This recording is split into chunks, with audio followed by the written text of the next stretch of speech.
اللهم صل على سيدنا محمد وعلى آل سيدنا محمد. أعوذ بالله من الشيطان الرجيم. بسم الله الرحمن الرحيم. الحمد لله رب العالمين، والصلاة والسلام على سيد المرسلين وعلى آله وصحبه أجمعين. رب اشرح لي صدري ويسر لي أمري واحلل عقدة من لساني يفقهوا قولي. سبحانك لا علم لنا إلا ما علمتنا إنك أنت العليم الحكيم.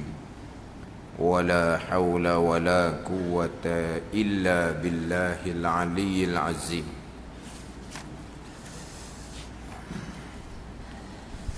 Kitab Pati Paridah, muka surat 2, yang mana kelas terdahulu baca Bismillahirrahmanirrahim serta terjemahan dia. Kemudian insya-Allah minggu ni kita baca Alhamdulillah di bawah tu. Baris yang kedua daripada atas, muka surat 2. Yang mana kelas terdahulunya dalam 3 kelas, 4 kelas. Kita pergi kepada persoalan puasa. Jadi kitab Fatih Paridah ni baru baca sekali. Kitab Hidayatus Salikin, kitab yang kedua, tak baca lagi lah. Di hadapan tu hanya baca bab puasa yang terdahulunya. Dah ingat dah. Jadi Fatih Paridah baca sekali. Kitab Hidayatus Salikin belum lagi baca daripada awal. Hidayatus Salikin terus masuk kepada bab puasa. Kemudian pergi kepada bab puasa dalam 3-4 minggu dah, cerita berkaitan dengan hukum puasa. Jadi kita mula kitab Pati Faridatul Faraid, muka surat 4, muka surat 2, baris yang kedua daripada atas. Qala al-muallifu rahimahullahu ta'ala wa nafa'ana bi'ulumihi amin. Alhamdulillahilladzi atla'a fi samawati qulubil mu'minina syumushal ma'rifati tusyriku bi anwarit tauhidi wal yakin, bi anwarit tauhidi wal yakin. Jadi di permulaan kitab ni sudah ada gambaran bahawa kitab Pati Paridah ni nak cerita bab iman, nak cerita bab tauhid. Contoh disebut di dalam awal ni fi samawati qulubil mu'minin, cerita orang yang beriman. Syumusal ma'rifati, cerita bab ma'rifah, mengenal Allah Subhanahu wa ta'ala. Tusyriku bi anwarit tauhidi wal yaqini. Ni. Jadi maknanya di permulaan pembicaraan kitab ni boleh nampak gambaran dah. Kitab ni kitab apa sebenarnya? Dalam ilmu badiq dipanggil bara'atul istihlal. Panggil apa ni? Panggil kalau ni notis di muka jalan. Gitulah.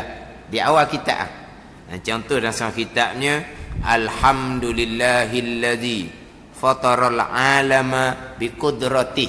Segala puji bagi Allah yang menciptakan alam dengan kudratnya. Ni nak cerita sifat Tuhan ni. Cerita ilmu tauhid. Contohnya lah.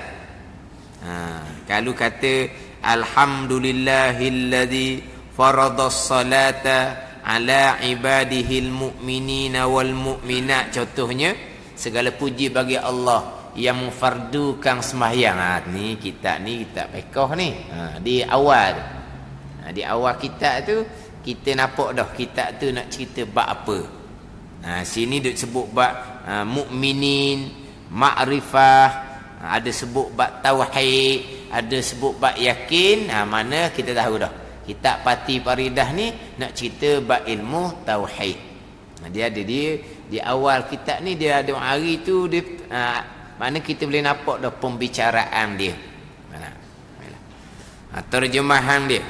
Maksudnya pujian-pujian ni bagi Allah yang menaik dan menerang ke dalam hati mukmin, yang tinggi ia hati mukmin seperti beberapa langit, akan pengenalan Allah, akan ma'rifatullah, akan pengenalan Allah. Sebut pengenalan ni pelik sikit lah, dia kena sebut hak Arab. Apa pengenalan ni? Arab ma'rifah, tapi kita Melayu ni ma'rifah tu dah lah hak kita ni, hak kita pakainya dah. Kalau sebut kata pengenalan ni, pengenalan Allah, Allah ada kat pengenalan IC juga orang kali. Kita pengenalan ni kat pengenalan IC ya dah. Pengenalan ni makrifah, akan pengenalan Allah, akan makrifah kepada Allah yang cerah ia makrifah seperti beberapa matahari padahal cermerlang hatinya dengan cahaya tauhid dan yakin. Maksudnya pujian-pujian. Jadi kitab ni selepas daripada dimulakan dengan Bismillahirrahmanirrahim, akan disusuli dengan Alhamdulillah. Mula dengan basmalah. Basmalah ni ringkasan daripada Bismillahirrahmanirrahim. Kemudian disusuli dengan hamdalah. Hamdalah ni Alhamdulillah tu lah. Itu dipanggil hamdalah, tahmid tu. Tu Alhamdulillah. Sebab dalam Al-Quran sendiri pun selepas daripada Bismillah adalah Alhamdulillah. Mana surah yang pertama dalam Al-Quran? Surah Al-Fatihah. Fatihah dimulakan dengan Bismillahirrahmanirrahim, Alhamdulillahirabbil alamin. Jadi kitab pun tiru pesen tu lah. Tiru cara Al-Quran yang dimulakan dengan Bismillah, kemudian disusuli dengan Alhamdulillah. Jadi kitab pun sama, dimulakan dengan Bismillah, disusuli dengan Alhamdulillah.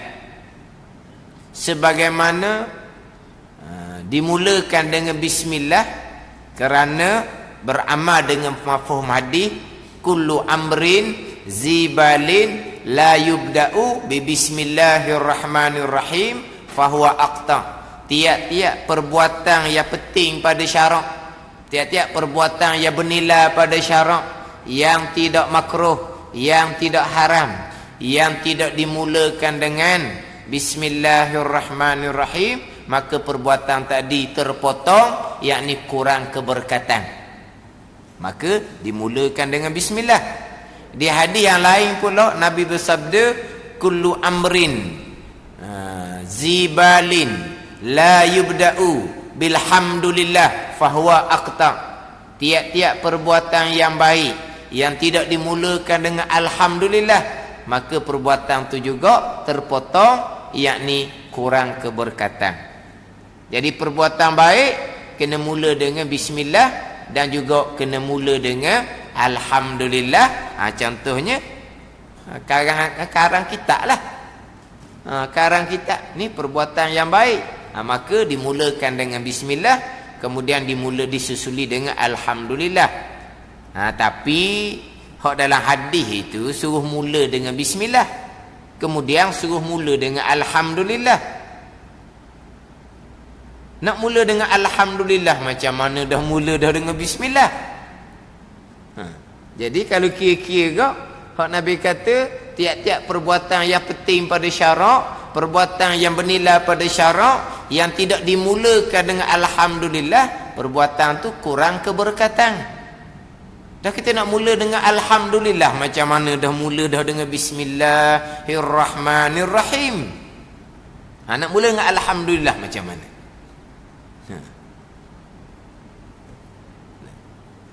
Nak jadi mula sama-sama duduk depan, kena tindih tau.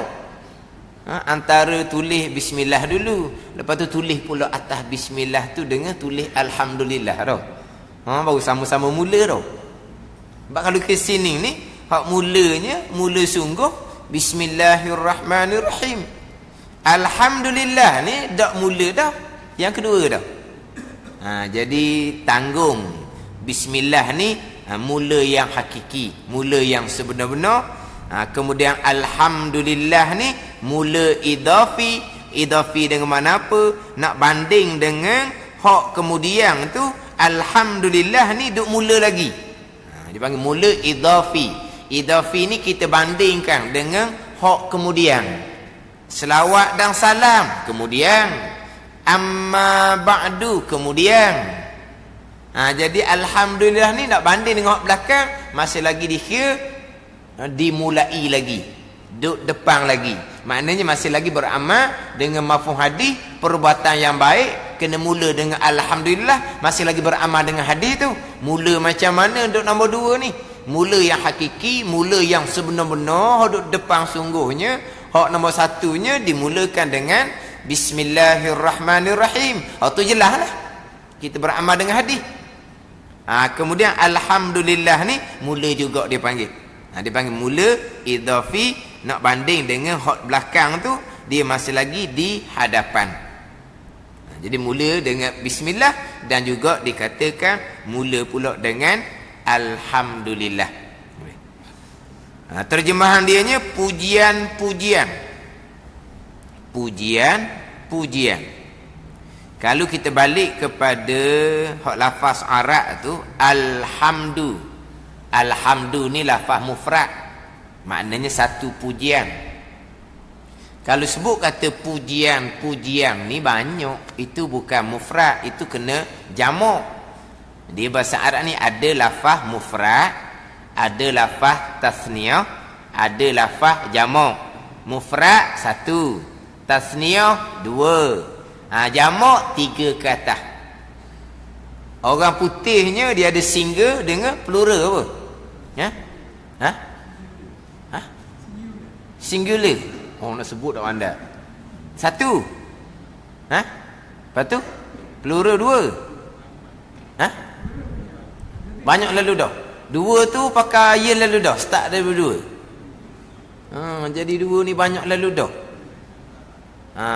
Jadi 2 je lah. 1, lepas tu plural tu 2 pakai banyak lalu. 2, 3 sampai ke sudah. Ada pun bahasa Arab dia 3. 1 mufrad, 1 tasniyah 2. Hak plural tu kok jamak dia start dia 3. 3, 4, 5 sampai ke sudah, jamak dia panggil. Jadi 3 lah, mufrad, tasniyah, jamak. Tahu? Jadi kalau kepada lafaz Arab ni, alhamdu tu mufrad, 1 je pujian. Tiba-tiba diterjemah dengan pujian-pujian. Ni banyak, bukan 1. Terkadang dalam terjemahan kitab-kitab lain diterjemah dengan segala puji. Kan kita? Semua kitab diterjemah dengan segala puji, segala pujian. Sini diterjemah dengan pujian-pujian. Didatangkan nombor 2 berganda tu, pujian-pujian ni terkadang menunjukkan banyak, terkadang menunjukkan apa ni, kuat tau. Dok dok sungguh tu. 2 kali dok no. Terkadang didatangkan nombor 2 ni, maknanya menunjukkan bahawa jamak banyak. Jadi sini banyak ni pujian-pujian. Ataupun terjemahan dalam sesuatu kitab yang lain, segala pujian bagi Allah. Segala pujian bagi Allah. Jadi dia alif lam pada alhamdu tu dia panggil alif lam lil jinsi. Kalau terjemahan kita jenis pujian. Dia jenis pujian. Bila masuk alif lam lil jinsi, jenis pujian, masuk pada lafaz mufrad alhamdu, maka terbatal makna mufrad, dia jadi makna banyak. Sebab apa? Alhamdu, alif lam dipanggil alif lam lil jinsi. Mana kalau kita kata jenis pujian, dah pujian ni se ke? Pujian ada 4. Maka alhamdu, walaupun alhamdu kalau asal makna satu pujian, tapi bila masuk alif lam lil jinsi, makna pujian-pujian. 2 pun boleh masuk, 3 pun boleh, 4 pun boleh, daripada lafaz mufrad alhamdu. Jadi sininya pujian-pujian ni ataupun diterjemah dengan segala puji, dia pecah kepada 4 pujian. 4 jenis pujian.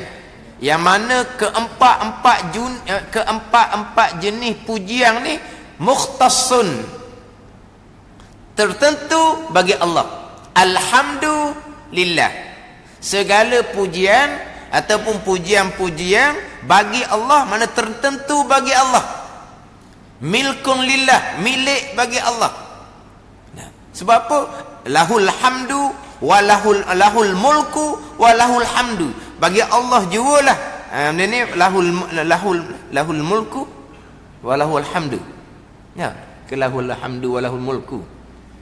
Lahul mulku bagi Allah kerajaan, walahul hamdu bagi Allah pujian. Innal hamda wan ni'mata laka wal mulk.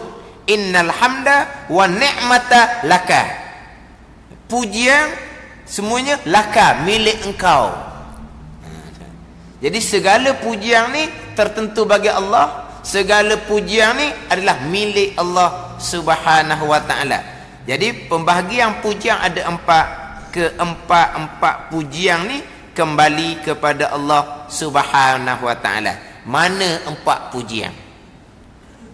Kalau kita mengaji kitab Arab, bahkan terkadang kitab Jawi hok tebal sikit, dia kata puji qadim bagi qadim, puji qadim bagi hadis, puji hadis bagi qadim, puji hadis bagi hadis. Tak faham lah punya Arab. Apa tak fahamnya? Qadim tak faham, hadis tak faham. Qadim sedia kala, hadis baharu. Dah qadim siapa? Allah. Hadis siapa? Makhluk. Puji qadim bagi qadim, Allah puji Allah. Qadim puji hadis, Allah puji hamba dia. Hadis puji qadim, kita duk puji Allah. Hadis puji hadis, kita duk puji sama kita. Jadi cuma bunyi itu. Qadim puji qadim, qadim puji hadis, hadis puji qadim, hadis puji hadis. Pening dah kita ni. Apa qadim, apa hadis? Qadim Allah Ta'ala lah yang qadimnya. Selain daripada Allah, semuanya adalah baharu. Baharu ni bukan makna baru lama sekejap, bukan. Baharu dengan makna ada, yang mana ada permulaan. Baharulah dia panggil. Malaikat pun hadis, baharu malaikat. Baharu dengan makna ada permulaan. Adanya tu ada permulaan, panggil baharu lah. Hadis kalau jamak dia hawadis, mukhalafatuhu ta'ala lil hawadis. Hawadis tu lah segala perkara yang baharu. Jadi qadim puji qadim ni Allah memuji Allah. Dalam Quran tu Allah memuji Allah lah. Walaupun kita yang baca dalam Fatihah, alhamdulillahi rabbil alamin, kita puji Allah. Itu kalam Allah. Tu kalam Allah yang kita baca tu. Maknanya Allah memuji Allah lah. Bila kita baca, nampak kita puji Allah. Tapi apa yang kita baca tu kalam Allah. Maknanya Allah memuji Allah. Kembali kepada Allah. Dan memang segala-galanya milik Allah kan. Sebab milik Allah, Allah puji Allah lah. Macam kita lah, kita boleh puji diri kita sendiri. Boleh. Kita boleh puji diri kita sendiri. Allah puji Allah boleh. Kita pun bolehlah puji diri kita sendiri. Jikalau hak kita puji tu hak kita. Hak kita sendiri tau. Puji kan. Pandai. Bagaimana pandai? Kita buat pandai. Cerdik kita ni siapa buat? Saya buat diri cerdik, bukan Allah yang buat. Puji, tak apa. Kaya, tak apa. Sebab apa? Kaya tu hak kita, bukan Allah yang kurniakan rezeki. Hak kita mutlak kan? Puji. Kan? Gagah, boleh puji. Sebab apa? Gagah tu hak kita, bukan Allah yang jadikan gagah di tubuh kita. Gagah tu hak kita. Boleh puji. Dah ada kat kita. Boleh puji diri sendiri. Jikalau hak kita puji tu memang hak kita, boleh puji. Boleh orang masuk baku angkat. Mana apa? Masuk baku angkat sendiri. Boleh lah. Sebab apa? Sebab hak kita puji tu memang hak kita. Boleh puji. Tapi ada hak kita? Tak ada. Lepas tu nak puji kau mana? Melainkan kita cerita kurniaan Tuhan yang ada di kita ni untuk kita nak cerita nikmat daripada Allah. Tu boleh lah. Fa amma bi ni'mati rabbika fahaddits. Kita nak cerita nikmat Tuhan. Tu boleh. Kita pun cerita alhamdulillah sekarang begiang. Hak kita ke? Kita nak cerita ni, kita cerita untuk kita nak cerita kurniaan daripada Allah. Tak apa. Bukan tak boleh. Tapi kalau kita nak puji itu memang hak kita mutlak, tak boleh lah, sebab tak ada hak kita. Tak ada hak kitanya. Semua ada di kita ni kurniaan daripada Allah Subhanahu wa taala. Adapun Allah, puji Allah tu memang hak dia belaka. Jadi kembali kepada Allah. Kemudian qadim, puji hadis. Allah puji makhluk dia. Ni'mal abdu innahu awwab. Sebaik-baik hamba yang banyak kembali kepada Allah. Tu puji kepada hamba yang banyak bertaubat. Puji kepada rasul-rasul, puji kepada orang-orang soleh. Allah memuji hamba-hamba dia. Allah memuji hamba dia, pujian tu kembali kepada Allah. Hamba yang banyak bertaubat, itu semua susunan Allah. Allah puji rasul, rasul pilihan Allah. Allah puji hamba-hamba yang bertakwa, hamba yang bertakwa datang daripada taufik, hidayah, inayah daripada Allah. Mana Allah puji hamba sekalipun, hakikatnya puji diri sendiri. Allah puji Allah sendiri. Sebab walaupun Allah puji hamba, tapi hamba tadi ni banyak kembali, banyak bertaubat, contohnya adalah susunan Allah Subhanahu wa taala. Semuanya datang daripada Allah. Jadi Allah puji makhluk dia, hakikatnya Allah memuji diri Allah sendiri. Macam kita lah. Kita kadang-kadang kita puji anak kita. Kita puji anak kita. Sebenarnya bukan nak puji anak. Nak puji diri sendiri. Sebab apa? Siapa didik dia? Tengok siapa ayah dia. Siapa mak dia? Didikan ayah macam mana? Didikan mak macam mana? Itu tujuan. Sebenarnya bukan nak puji anak pun. Ia nak akad diri sendiri. Kalau kata tengok ayah macam mana didik orang panggil apa? Puji diri sendiri ni. Nampak sangat. Dia pun puji anak dia. Anak dia begiang. Tujuannya nak puji diri sendiri. Gitulah tujuannya. Mana apa ni? Sebab anak tu mari daripada mana? Nak puji diri dia. Boleh ke tak? Tak adalah, kembali pada tadi. Kalau kita puji untuk cerita kurniaan daripada Allah, itu dibenarkan. Kemudian hadis puji qadim, ya, makhluk yang baharu kita ni memuji Allah. Itu memanglah dah kita memuji Allah, memang pujian tu kembali pada Allah. Kemudian satu laginya hadis memuji hadis. Kita memuji sesama kita pun sama juga, kembali pujian kepada Allah Subhanahu wa taala. Kita memuji, sama-sama memuji sesama kita ni, hakikatnya kembali kepada Allah Subhanahu wa taala. Sebab apa? Kita puji apa? Puji dia baik, baik datang daripada Allah. Puji dia pemurah, pemurah datang daripada Allah. Apa dia lagi nak cerita? Mana puji sesama kita, kembali pujian kepada Allah Subhanahu wa taala. Nabi puji para sahabat radhiyallahu anhum. Nabi puji sahabat, tapi hakikat pujian itu milik Allah Subhanahu wa taala, kerana apa yang Nabi SAW puji itu apa perkara yang datang daripada Allah Subhanahu wa taala. Maknanya puji sesama sendiri pun kembali pujian kepada Allah Subhanahu wa taala. Sebagaimana kita boleh memuji diri sendiri, sebagaimana kita boleh memuji orang lain, boleh dengan syaratnya jaga moleklah nak kembalikan pujian kepada Allah Subhanahu wa taala. Nak cerita nikmat-nikmat kurniaan daripada Allah Subhanahu wa taala. Tapi kena tengoklah pulaknya.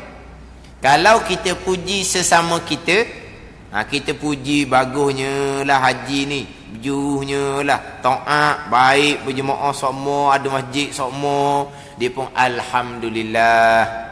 Orang puji ni sebab orang nampak hak zahir.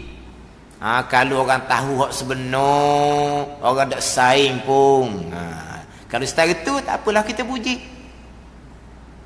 Cuma kita, apabila orang puji kita, jangan pula kita jadi tak sedar diri. Sebab sejahil-jahil manusia, dia berpegang kepada zon jangkaan orang kepada dia, dengan dia meninggalkan hakikat keyakinan diri dia sendiri. Sekarang ni siapa yang kenal diri sendiri? Kita yang kenal diri kita sendiri dengan yakin. Kita tahulah kita tu balas mana. Kita tahu diri kita ni dengan yakin. Adapun orang puji kita tu zon. Mana jangkaan dia tengok pada zahir baik, baiklah zon kitanya. Sebab kita dituntut zon yang baik, husnul zon yang baik sesama kita. Maka orang puji kita tu dia zon baik kepada kita. Tapi kita ni kenal lah siapa kita dengan yakin.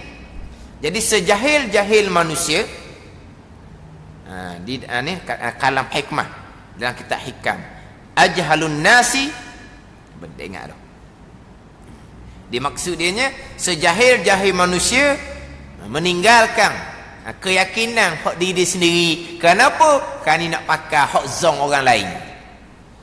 Jadi bila orang puji dengan zon jangkaan baik, kita tahu dah kita ni tak macam hak dia puji tu. Kita pun jadi kembang hidung. Kita lupa kepada hak kita tahu hakikat diri kita sendiri macam mana. Jadi kita ambil hak zon orang, kita lupa hak keyakinan kita sendiri, kita tu macam mana. Itu sejahil-jahil manusia. Orang puji kat luar, dia nampak kat luar. Kita kenal kita ni luar dan dalam.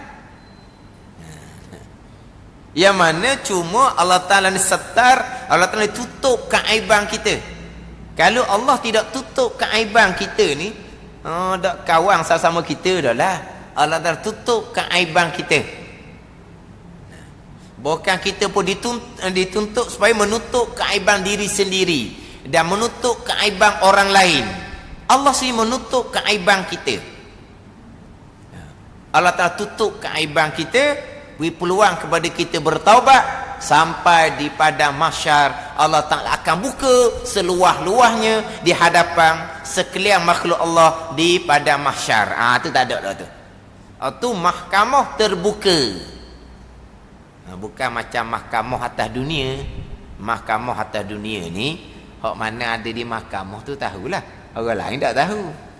Adapun mahkamah di akhirat, Tuhan akan buka seluah-luahnya, tak ada tutup dah. Allah Ta'ala tutup sementara atas dunia, peluang kepada kita bertaubat supaya maknanya nak buka di padang mahsyar, tak ada dah kejahatan kita.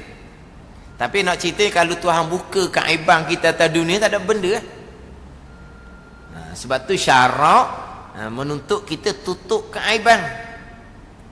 Kemudian syarak melarang kita mencerita keburukan keaiban orang lain.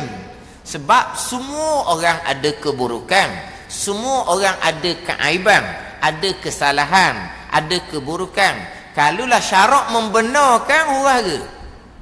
Sekarang memang kita dituntut tutup keaiban.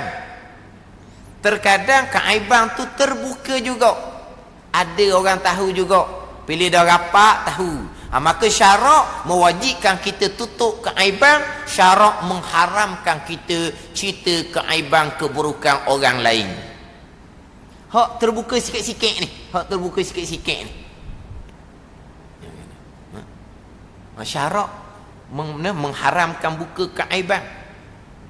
Sama ada kita cerita benda buruk tu di hadapan, di belakang dia ke, kita cerita keburukan tu di hadapan dia ke, syarak mengharamkan. Hal tu dia panggil ghibah, mengumpat.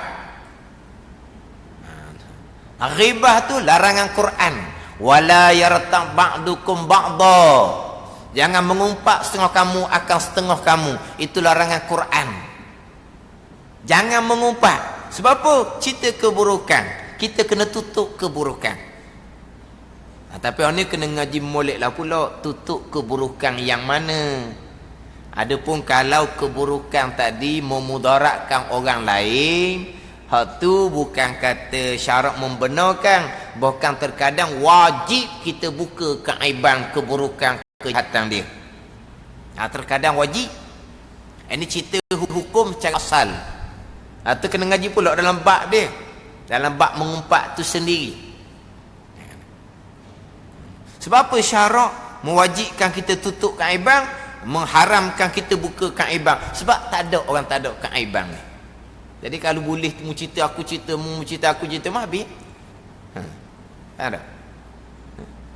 Dalam satu keluarga, mu tahu keaiban aku tahu keaiban mu, mu duk cerita, mu duk cerita, mu duk cerita. Kalau duk sapa di telinga dia tak apalah. Kalau sapa di telinga dia, dia pun bekok. Faham bekok? Bekok. Jadi situ ada kurang mesra dah. Yang kita ni apa benda lah, apa ni nampak macam kurang mesra. Salah gapo kita dengan dia? Kita tak ada buat salah ke dia. Tak ada salah apa kita duk kata ke dia kot belakang. Siapa di telinga dia, ataupun kebetulan dia lalu, kebetulan dia dengar, dia pun bundu kata ke dia. Dia pun bekak. Kita ni konon-konon apa salah saya dengan dia, apa ni nampak gitu dah kurang dah, cakap pun dak banyak mana dah, dak mesra mana dah. Kita tak sedar kita tu salah.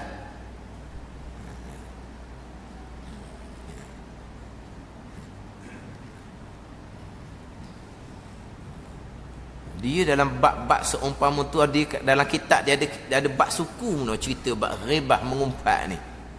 Cerita bab keaiban keburukan. Yang mana kadang-kadang kita ghibah mengumpat ni pun kita tak kenal apa benda barang mengumpat.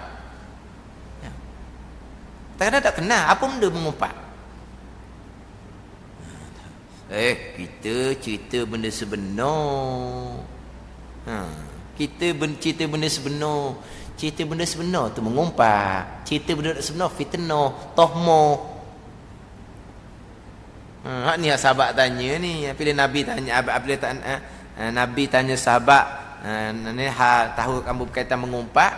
Sahabat berkata tak tahu. Nabi pun kata mengumpat ni zikruka akhaka bima yakrah. Tu takrif mengumpat. Ijma' ulama tu takrif mengumpat. Sebab itu takrif Nabi.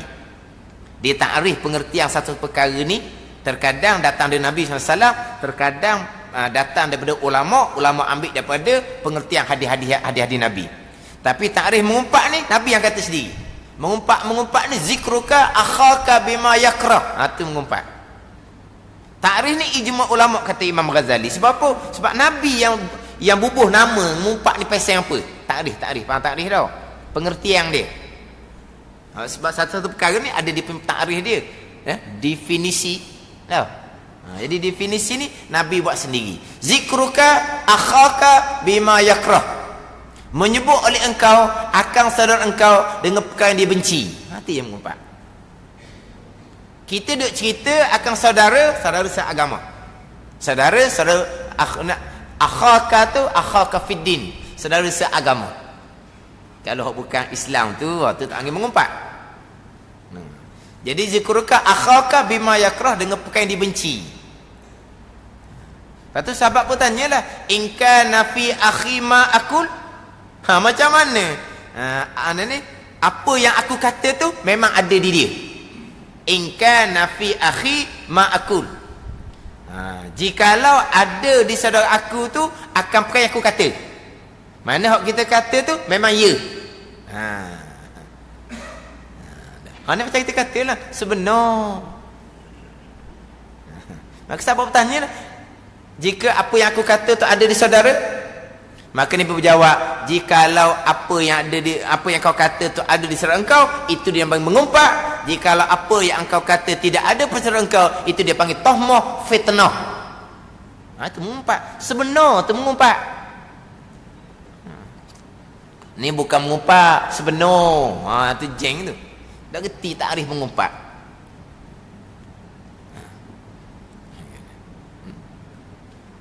Kemudian pula mengumpat, Nabi kata zikruka akhaka bima yakrah, sebut oleh engkau akan saudara engkau akan perkara dibenci. Ada tak di situ Nabi kata mengumpat ni kata kok belakang akan saudara engkau dengan perkara dibenci? Ada tak Nabi kata kok belakang? Mengumpat ni kata sebelah belakang, ada? Ada tak?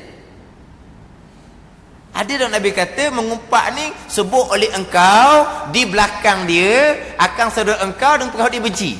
Ada? Yang jadi timbul mengumpat ni kata kat belakang siapa aja? Siapa aja kata mengumpat ni kata kat belakang? Mengumpat bukan kata kat belakang. Mengumpat ni kata akan saudara engkau dengan perkara yang dibenci, kata depan ke, kata belakang ke, dia panggil mengumpat. Tiba-tiba kita pergi bubuh, mengumpat ni kata kat belakang, itu kita reka. Nabi tak kata kita mengumpat.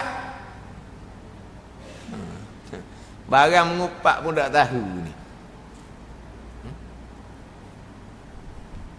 Cuma apabila Nabi kata mengumpat ni kata akan saudara engkau dengan perkara yang ia benci, maka ulama pun qaid jikalau ia mengetahui. Itu ulama qaid jikalau ia mengetahui. Makna sekarang kita kata benda saudara kita benci, kalau kata kok depan-depan sahih dah lah mengumpat, sebab dia dengar memang dia tak berakhir kata kita ke dia, tu sahih mengumpat. Tapi kalau kata kat belakang, kalau kata kat belakang dia tak dengar, dia tak benci, macam mana pula nak kata mengumpat? Kalau dia dengar dia benci ke tak? Kalau dia dengar dia benci, kata kat belakang pun mengumpat juga. Maksud dia gitu. Kata kat depan sahih mengumpat. Sebab apa? Kita kata depan batang hidung dia perkara yang dia benci, sahih mengumpat. Tapi kalau kata kat belakang, kita kata gapo-gapo pun ke dia, dia tak tahu apa yang kita kata, macam ni nak benci. Kalau dia tahu dia benci ke tak? Kalau dia tahu dia benci juga, kata kat belakang mengumpat juga. Maksud dia gitu. Kata kat depan sahih dah mengumpat. Dia kata kat depan, terang-terang kata kat depan dia, dia dengar, dia tak puas hati kata ke dia gitu, mengumpatlah. Hak timbul persoalan kalau kata kat belakang. Hak timbul persoalan. Nabi kata akan saudara engkau dengan perkara yang ia benci. Dia nak benci kat mana? Dia tak dengar apa yang kita kata ke dia. Kalau dia dengar dia benci ke tak? Kalau dia dengar, sekarang dia tak dengar. Sebab kita kata kat belakang. Kalau dia dengar benci ke tak? Benci. Itu pun dia panggil mengumpat. Takutnya kita faham dia takrif Nabi kata ni, kata kat depan je mengumpat, kata kat belakangnya tidak. Sebab kata kat belakang dia tak akan benci sebab dia tak tahu apa yang kita kata ke dia. Hak terang-terang mengumpat, kata kat depan sebab memang terang-terang dia benci. Jadi takut kata kat belakang tak ingin ngumpat, maka ulama qaid jikalau dia tahu dia benci, mengumpatlah. Mana kata kat belakang mengupat juga, kata kat depan tu sudah ceritalah tu. Kita dia balik belah. Hak depan bukan mengumpat, hak belakang baru mengumpat. Tu karut tu. Terbalik ke orang panggil. Kita ni jenis tak kata kat belakang. Kita nak kata apa-apa kita direct kat depan. Payah kata kat belakang. Kena berhadap di padang mahsyar, payah. Kata kat belakang payah, mengumpat nama dia. Jadi payah di padang mahsyar. Kita jenis direct kata kat depan batang hidung dia. Biar dia nak malu warna pun. Itu mengumpat yang sebenar. Dia faham hak tu hak tak mengumpat. Sebab kata kat depan batang hidung dia. Kalau kata kat belakang payah dia kata.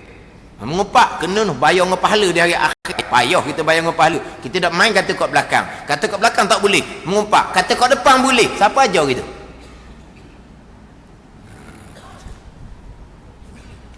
Jadi kadang-kadang jauh kita faham. Jauh kita faham. Kemudian adalah keadaan-keadaan tentu dibenarkan, bukan tak dibenarkan. Sama ada kod depan pun terkadang dibenarkan, kata kod belakang pun terkadang dibenarkan. Tu kena balik dalam kitab lah. Contoh dalam kitab Idatus Salikin kita ni. Dan kitab Idatus Salikin kita ni muka surat 30 dak silap kalau hak nipis. Pakai nipis saya tak bawa kitab. Saya bawa sela-sela je. Kita aja. Muka 30. Kalau hak tebal muka berapa ya ingat? Cuba buka muka 30.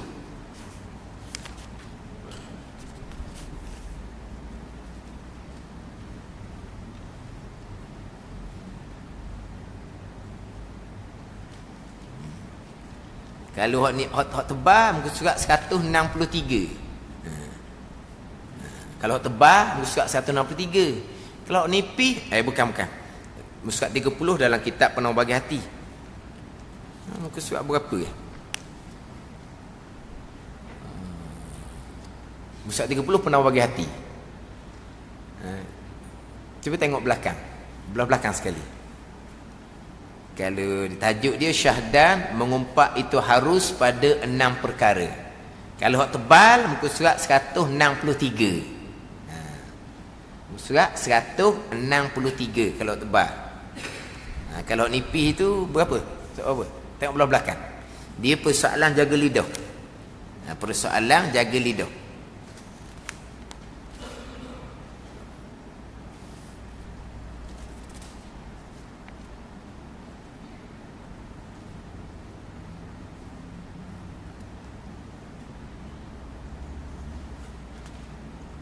Tak jumpa?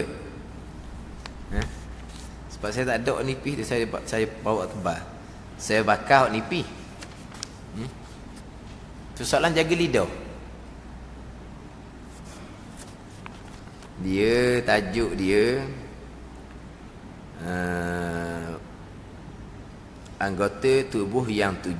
Yang pertama perkataan bab mengumpat tu, di bab lidah dia. Jumpa? Tak jumpa? Kita mari sini.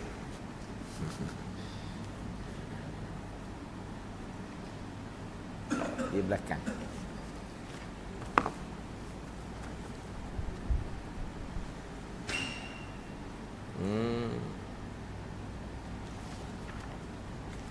Tak ada belakang ni, sini ni.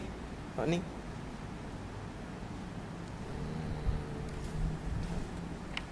$72. Tak ada.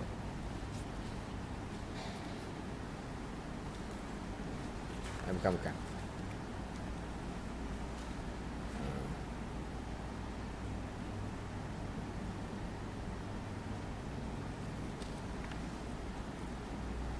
Dulu ingat dia punya muka surat.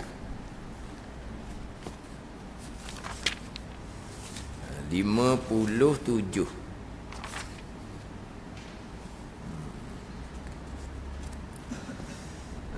Lima puluh tujuh.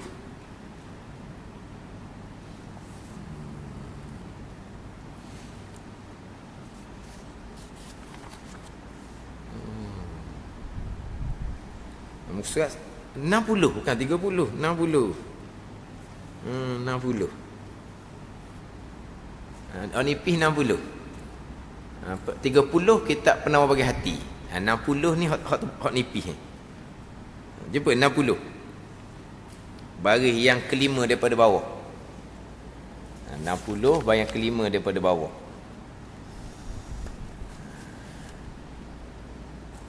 Kalau hot tebal ni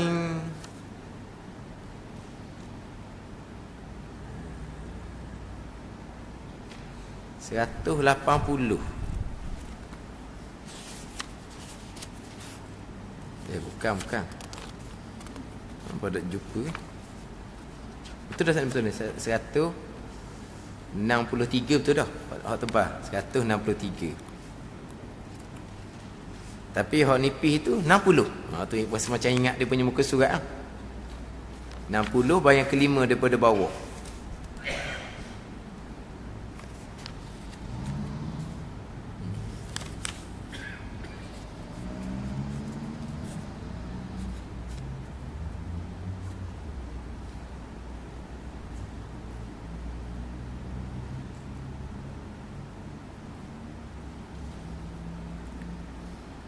Kalau hak tebal 161.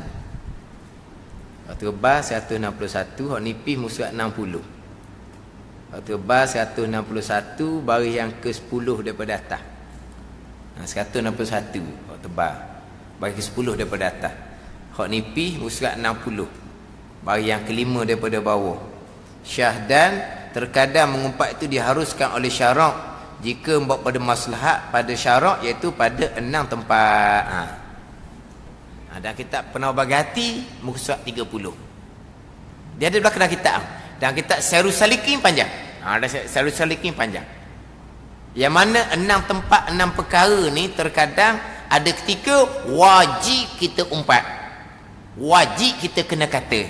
Wajib kita kena cerita dia punya keaiban, kejahatan dia kepada orang ramai. Kemudian dalam kita azkar bagi Imam Nawawi, bagi kita hadis Imam Nawawi pun ada cerita.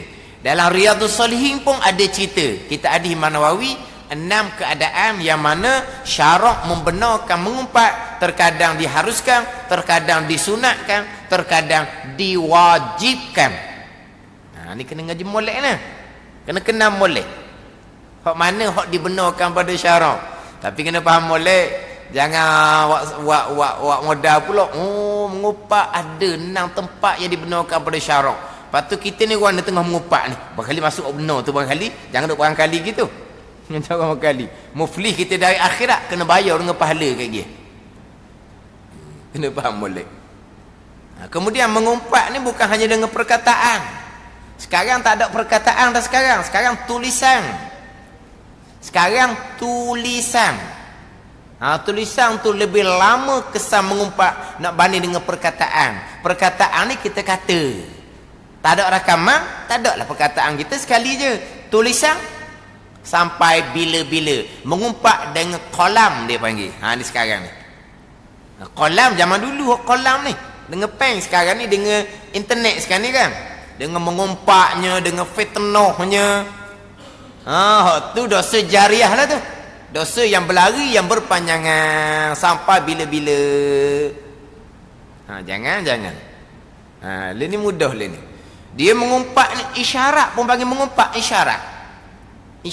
Kita tengok dia tu renek. Kita pun pernah Aisyah radhiyallahu anha ada seorang tetamu datang berjumpa dengan Nabi sallallahu alaihi wasallam. Lepas tetamu tu balik, Aisyah radhiyallahu anha isyarat. Isyarat mana gendok? Faham gendok? Gini boleh dah ke mana? Isyarat gendok. Tak ada kata dia renek. Tak ada kata dia pendek. Cuma isyarat. Nabi kata engkau telah mengumpat akan dia. Mulut tak kata apa, tapi isyarat tunjuk bahawa dia tu renek rendah. Nabi kata mengumpat dah. Baik.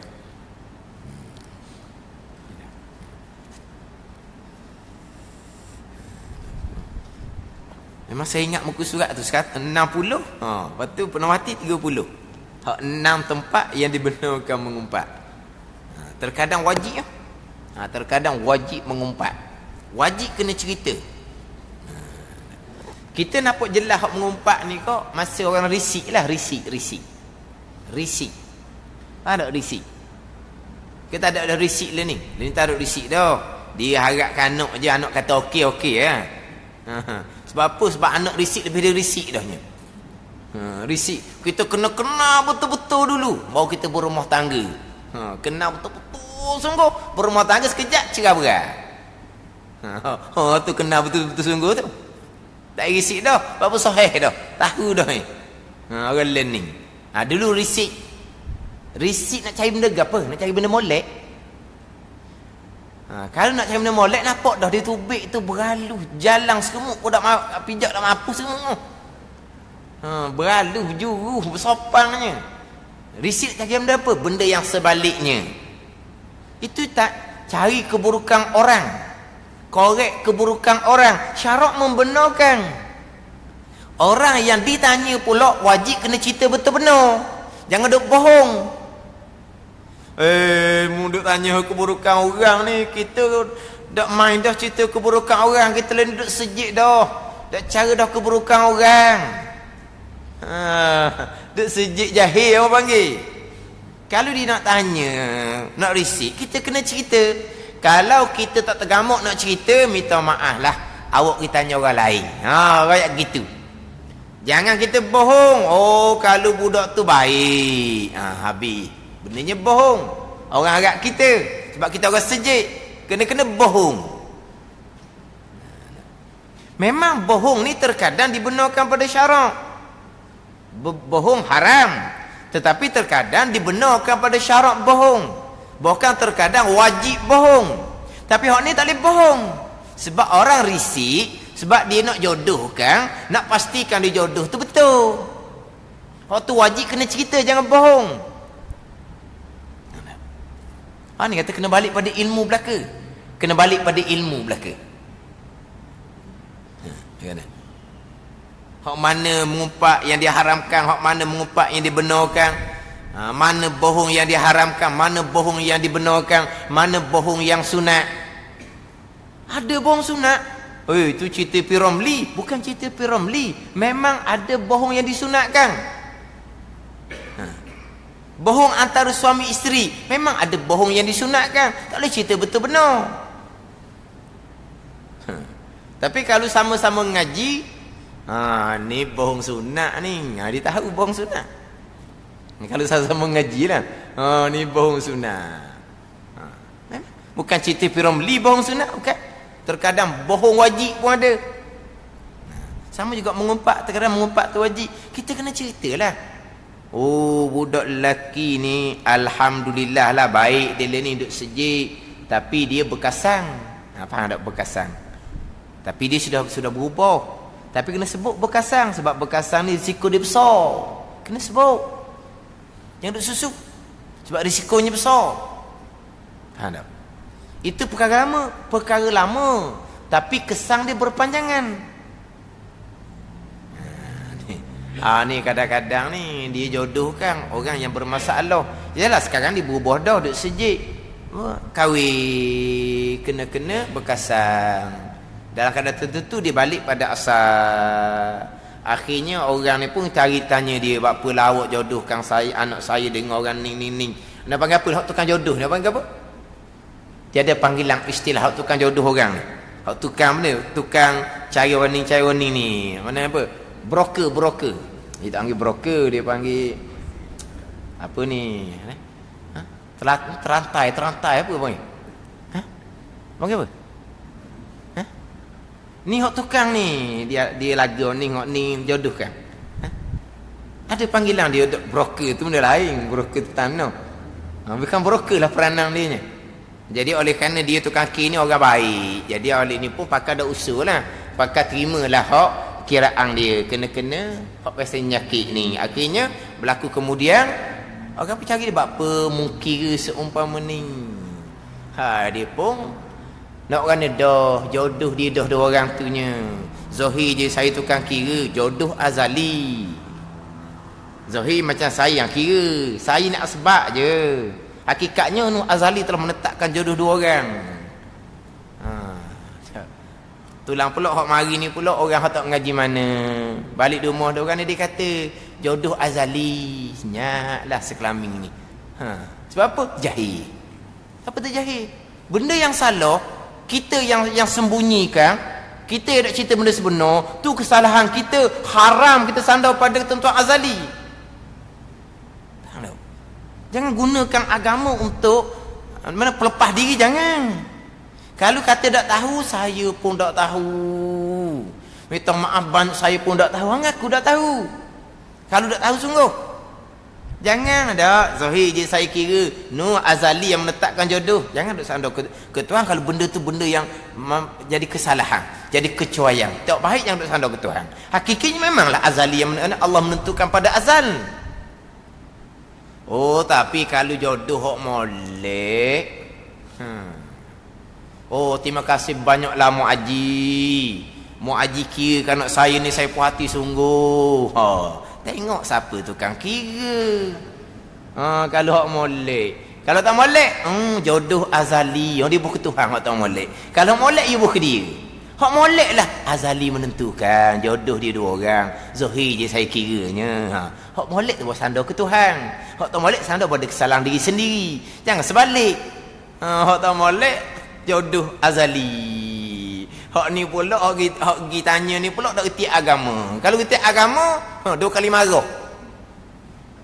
Kira betul. Apabila jadi benda gini sandar ke Tuhan pula benda tak betul. Berapa kali berdosa mu? Faham tak? Kalau reti dah, tak reti dah molek. Pulah ke dia. Kena cerita. Cerita kena cerita. Kalau kita tak mahu cerita, tak tergamuk nak cerita, beritahu terang-terang, minta maaf lah. Awak risik dengan orang lain. Saya minta maaf. Gitu. Tapi kalau kita cerita, ini mengumpat yang dibenarkan pada syarak. Kena cerita lah. Dia berjuruh dah, berubah dah, tapi memang dia asalnya bekasan dada. Tapi mudah-mudahan dia tak kembali balik kepada penyakit lama. Lepas tu terpulang kepada sebelah nu lah. Nak tanggung risiko ataupun tidak. Sebab sudah nyatakan terang-terang. Faham tak? Ini kena nyatakan. Dia duduk sembunyi. Abang apa ni? Memanglah dipanggil mengumpat. Dengar di kawang tu memang bukan setakat marah lah. Mengamuk lah kawan tu duduk cerita nyakit dia duduk susu dah, duduk sembunyi. Pergi cerita lebih dia marah dianya. Ni kena ngaji molek, kena faham molek.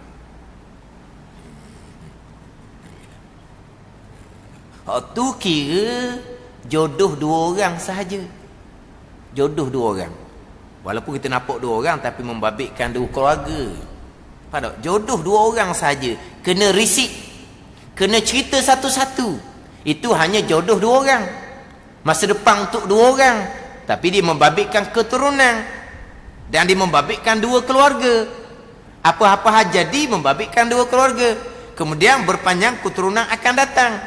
Makna cuma untuk dua orang pun syarat membenarkan risik.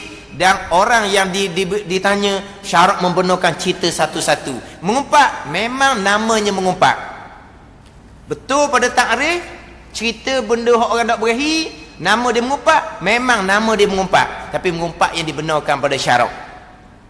Faham tak? Ini hanya untuk jodoh dua orang. Tapi kalau untuk masyarakat umum,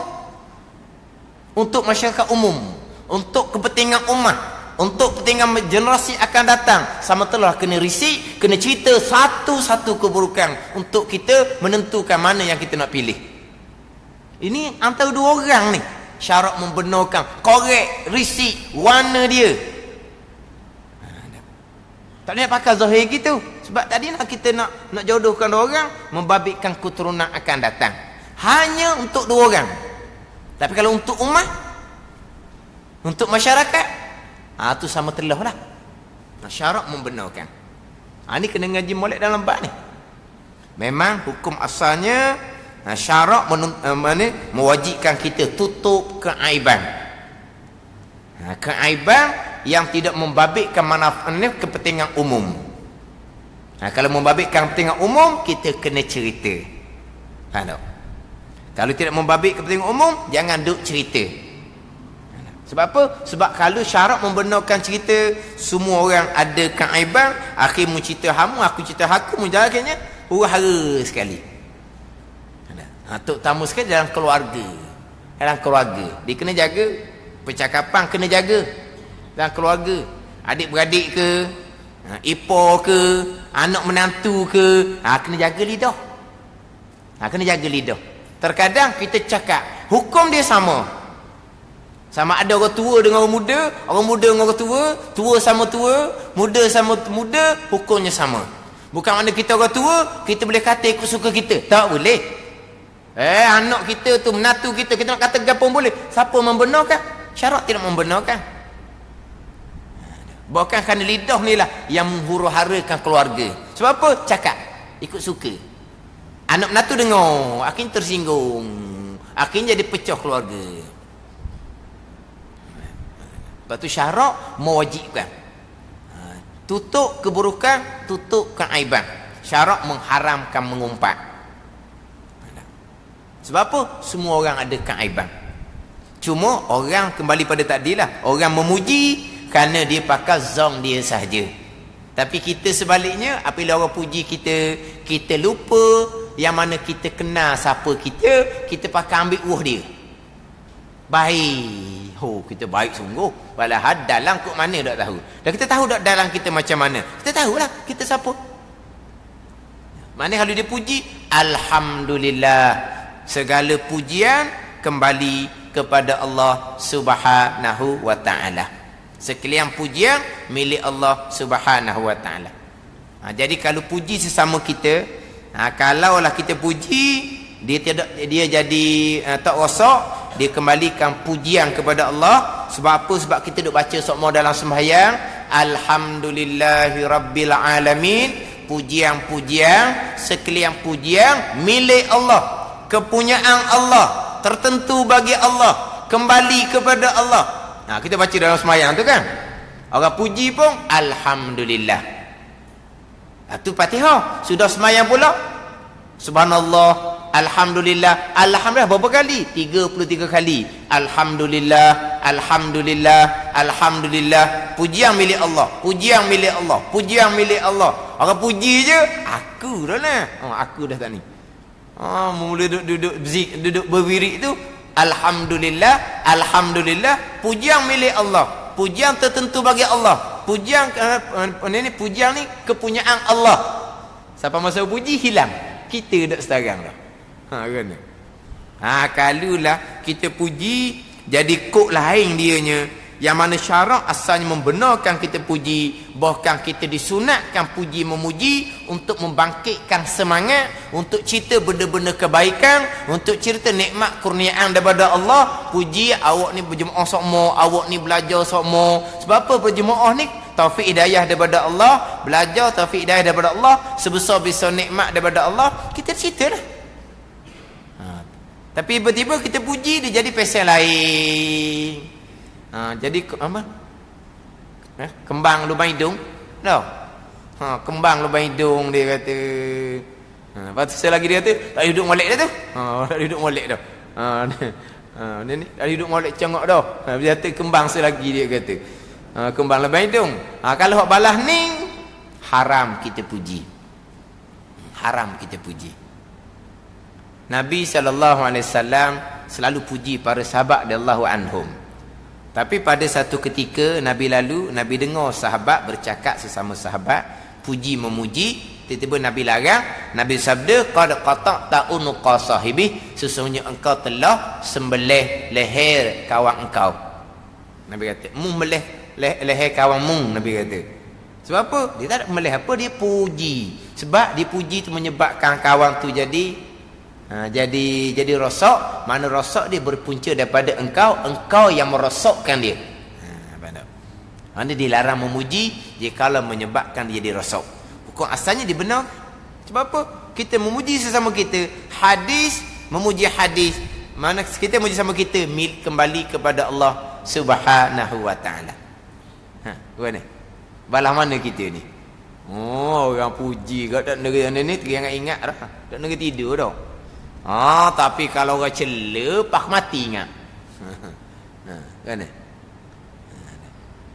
Itu bergantung pada diri masing-masing lah. Sebab hakikinya pujian datang daripada Allah.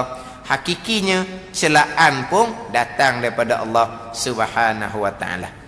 Kalau kita sampai peringkat orang memuji kita, alhamdulillah, puji alhamdulillah. Mudah-mudahan apa yang kamu puji itu Tuhan kekalkan sampai bila-bila. Tak apalah, puji. Kita lain kalau puji alhamdulillah. Kita puji ingat nak minum air free. Kalau orang puji boleh orang minum air cawang, dia bayar. Tu bukan puji, tu ampu bohong kadang-kadang tu. Tu jangan. Puji ke siap. Dia jamu lalu, jangan pesen tu.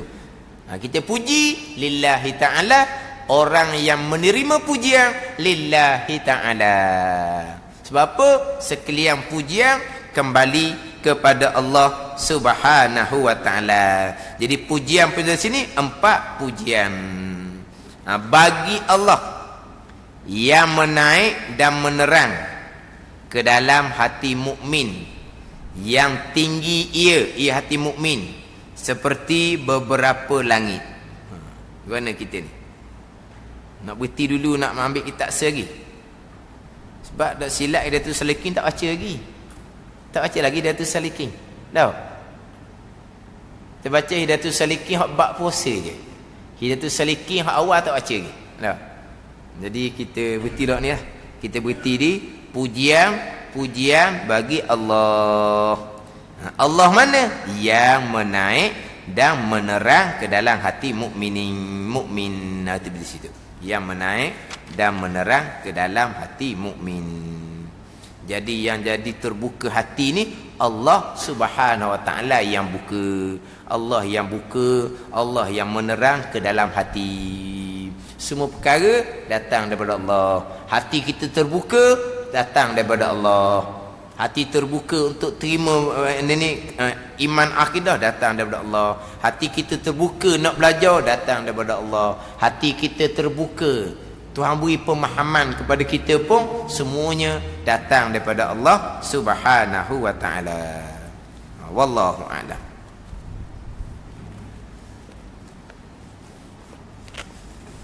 Sebab tak mula lagi ni hak kitab Hidayatul Salikin.